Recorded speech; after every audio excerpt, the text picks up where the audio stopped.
Hello guys, Mahadev.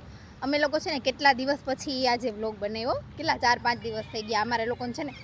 આજે કેટલા દિવસ પછી એમ થયું કે ચાલો હવે વ્લોગ બનાવી લઈએ. આજ તો ઓલું છે ને બધાય કહે ને નજર લાગી જાય તો એ રિયાલિટી છે કે એટલા દિવસથી અમે લોકો છે ને વ્લોગ બનાવતા હતા ને તો બહુ બધા કહેતા હતા તમને તો બહુ સારા વ્લોગ બનાવવાનું ઘણા જેલેસી ફીલ પણ કરતા હોય. એવું જરૂરી થોડું છે કે બધા આપણા માટે ખુશ જ હોય. અને આ તો છે ને અમને લોકોને ગમે છે કે હે ને આમ એટલે એવું સોશિયલ મીડિયાનું અમારે એવું કાંઈ નથી, પણ અમને ગમે છે એમ એટલા માટે એમ કરતા હોય ટાઈમપાસ. અને ટાઈમપાસ પણ નહીં, કેમ કે અમારે કામ જ એટલું બધું હોય, પણ આ થોડો ઘણો ટાઈમ કાઢીને અમે અમારા માટે છે ને મસ્તી આમ થોડું કરી રહી. પણ એમાંય માણાની નજર લાગે, વિચાર કરવો જોઈએ.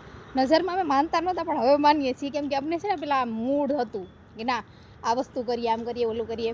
હવે એવું કંઈ નથી રહ્યું કે ના ચાલો હવે આ કરીએ, ઓલું કરીએ. આ બ્લોગ બનાવવાની ઈચ્છા જ નથી થતી હવે. પહેલાં જેવું તો કંઈ રહ્યું જ નથી. એમ થાય કે હવે હાલો ને પછી એમ થઈને આજે 4-5 દિવસ થઈ ગયા. આજે અમે લોકો એમ થયું કે ચાલો આજ આપણે લોકો આ બનાવી નાખીએ. એટલે છે ને નજર ઇઝ રિયલ, બીજું કંઈ કહેવા નથી માંગતી, પણ નજર ઇઝ